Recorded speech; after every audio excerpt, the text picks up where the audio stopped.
Gustavo, pero no quiero que me arruine el desayuno con el...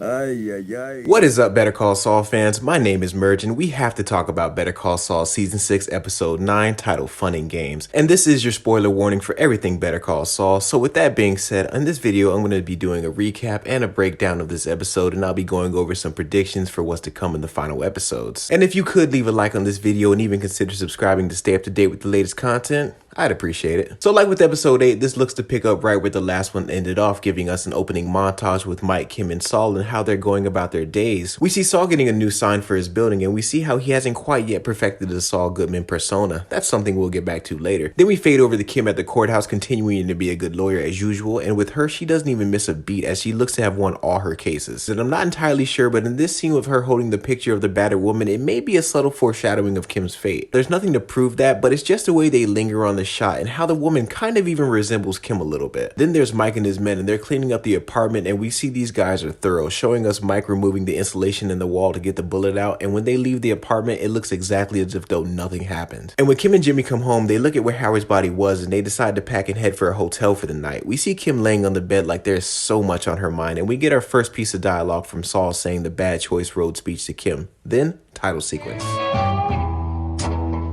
We pick up with Gus on his way to Don Eladio's home for a meeting with the Cartel, and in this meeting it includes Juan Bosa, the Salamanca twins, Don Hector, and of course Don Eladio. And this meeting is brought to us by Don Hector, who's making the very real accusations that Gus is responsible for sending a hit squad to Lalo's house, and how Lalo was alive and even plotting on taking revenge against Gus, but then had since disappeared, and we know why. But the accusations continue with Hector saying in the letter that Gus is plotting against the Cartel, which he is, and how he hates Don Eladio, which he does. And when Gus is told to speak, he states that he has no response, and when he's asked why by Bosa, he simply states that he doesn't believe what was said merits a response from him, noticeably upsetting Hector. Then Don Eladio asked the twins if they heard the conversation, and they both respond no. And then he asked about Lalo's body, and they stated that it was burned, but the teeth did match dental records according to Bosa. And with the facts laid out, Don Eladio dismissed the accusations and Hector in the funniest way possible by having the twins carry Hector in his wheelchair to Don Eladio's bed, having them stay the night, and Hector is just dinging his bell the whole way there, and it just had me rolling on the ground. Then Eladio says to Gus when he looked into his eyes he seen hate, and he says the most Cartel line quote I've ever heard, saying, "A little hate is okay, but never forget who you work for, then go their separate ways." Then Gus looks into the pool for a moment, maybe even being in the same spot where Max died, and he just ponders.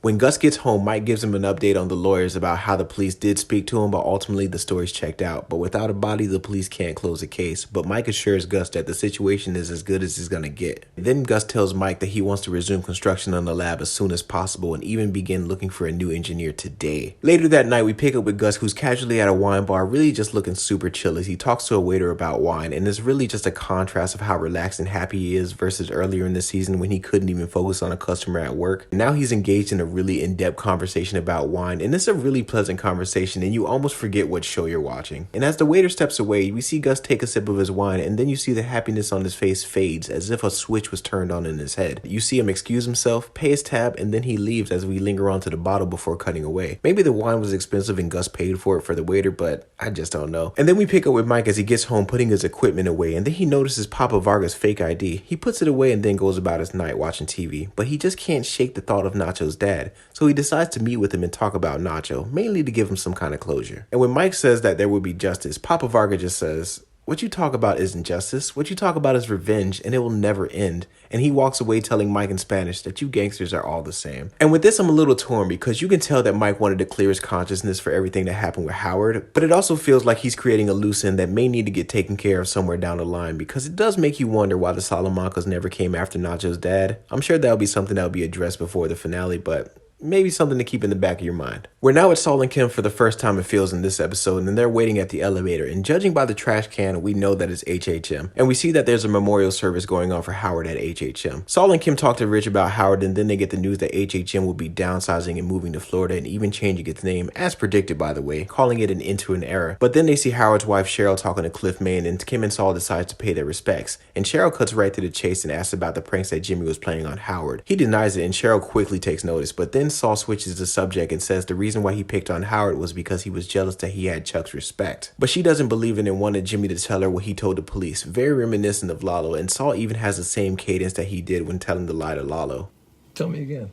Tell me what you told the police. It was about 6 or 7 miles from the pickups. 11 p.m. Howard started pounding on our door. And when Saul tells the story, she says it doesn't make sense. She knows that there's something missing. And then Kim interjects and tells a story about how a year and a half ago when she was working late, she seen Howard's light on in his office and walked in on him snorting something. And Kim says it in a way that makes Cheryl breaks down, but doing a job of confirming the lie that Jim and Kimmy started. And as they're walking to their cars, Kim pulls Jimmy in for a kiss, seemingly getting turned on by literally getting away with murder. You know what I mean? Do not at me. We pick up the next day with Kim in court and we see that she's anxious by the way she's tapping her pen, even getting the attention of her client. And when the judge arrives, Kim brings up a motion that was filed wishing to withdraw from the case, and the judge pushes the reason why she wants to withdraw. Then we find out that Kim has made a decision to quit being a lawyer and giving her a notice to the bar 2 hours ago. We cut to Kim on the balcony smoking a cigarette, just taking in the cancer, and you can really feel the weight that she's carrying about the decision she's going to make as she watches Jimmy speed in the parking lot then run up the stairs. And when Saul gets in, he wants to know why Kim quit being a lawyer, and he understands that she is shocked, but he doesn't want her to throw her career away over this whole situation. And he goes on about how they'll get a new house and they'll write letters to the bar to undo the decision that she made, and he's still not letting her talk until he goes into the room and finds out that Kim's bag has been packed. And when Kim is finally given a chance to speak, she tells Saul that they're just bad for each other, and when they're together, people get hurt. Case in point, Chuck, Howard, Cheryl, the list goes on. And she comes clean about how she knew that Lalo was alive and how she knew that Mike's men were watching him. And Saul's reaction to the whole thing is honestly just heartbreaking. You knew what? I knew he was alive. No, you didn't. Because I don't know if you've ever been in a breakup before, but this is exactly what it looks and feels like. And honestly, it's been the best on-screen breakup since maybe Spider-Man 3 or something. I don't know. It's over. No. Please. Please don't say that. Hats off to these two in this scene because you really feel the impact on these two and how it will affect them going forward. And speaking of going forward, we pick up in the Breaking Bad timeline, or at the very least a time jump according to the 2005 license plate, and we see how Saul starts his day even showering with his Bluetooth on, really showing us how he's always on go. Maybe it's a coping mechanism, because if he had time to think about everything he's done and been through, maybe things would have turned out very differently for old Saul Goodman. And when he gets to his office, you see the sign for the building is different, another contrast at the beginning of the episode. And when Saul gets into his office, he has a world's greatest lawyer mug that he's drinking from, another contrast to the cup that was given to him by Kim. And then the episode ends with him saying his catchphrase of "Let justice be done, though the heavens fall." Now, I'm not going to lie, with the episode Fun and Games, it definitely was not as exciting as the previous two episodes, but it did manage to set the stage for what's to come in the later episodes, like seeing Jimmy's full transition to Saul Goodman, with the inclusion of him buying the Cadillac and the mansion, and showing us what happens with Kim, because with her not being a lawyer anymore and her leaving Jimmy, what exactly becomes of her story. And as far as Gus and Mike goes, I'm sure that we'll see construction resume on the meth lab, and maybe there'll even be consequences for Mike meeting with Papa Varga, because even if you're not in the game, nobody gets out clean. So with only 4 episodes left in the next episode being titled Nippy, I want to hear from you guys and what's your prediction on the next episodes, and even what you thought on this episode. I would love to hear your thoughts on it. Let me know down below in the comments and I'll do my best to respond. Until then, my name is Gerald, but you can call me Merge. Later.